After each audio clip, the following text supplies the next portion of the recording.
Hey guys, this is my strength findings video, and I'm going to talk about my time with Carol. She was my coach. I had a wonderful time with her. I found it very helpful. I've never had a coach like her before. No, I've never done strength finders before. So I really appreciate the advice she was able to give me.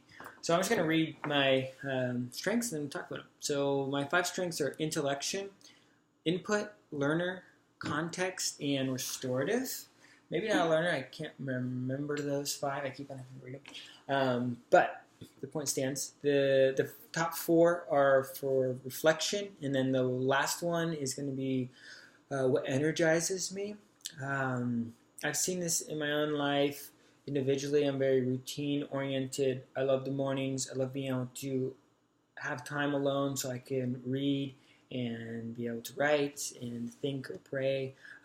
It's really hard for me to just jump into a day because I feel like I have to think through things before I enter into it. And that carries over also in relationships, the friends that I choose, whether it's conflict, I'm having conflict and I need to work through things. I'm kind of a slow processor. I really want to learn from a broad amount of sources of what's going on, or even just making decisions to move to the next step in life.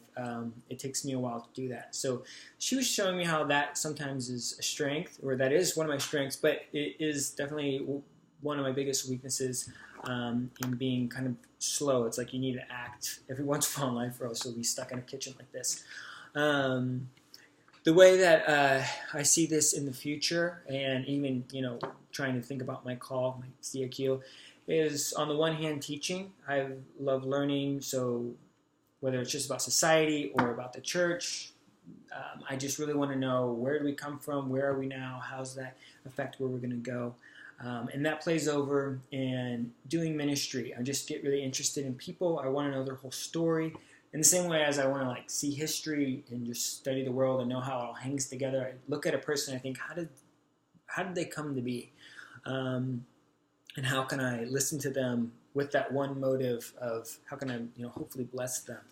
The way that this has really helped me with the coach in the coaching session was she offered me 3 things. One was guidance for thinking about how to look for jobs and look for ministries in the future that have these components working, because it's a little bit more fulfilling with these. 2, she just brought to articulation things that I knew were true but hadn't thought about in this way.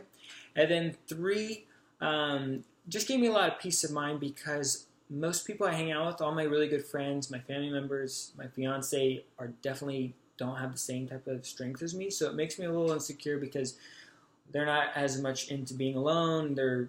My dad, I love him, respect him. He's probably one of my best friends. He could care less about a book. And so sometimes I feel a little schizophrenic, like, what are you wasting your time for? But it's really the stuff that I really love a lot. So she helped me just realize this is who God's made you be. Figure out how you can be a blessing to the people that you feel called to be a blessing with, even if they don't have the same interests as you. And so I'm grateful for my coaching time, and I look forward to hearing from you guys. And God bless your week.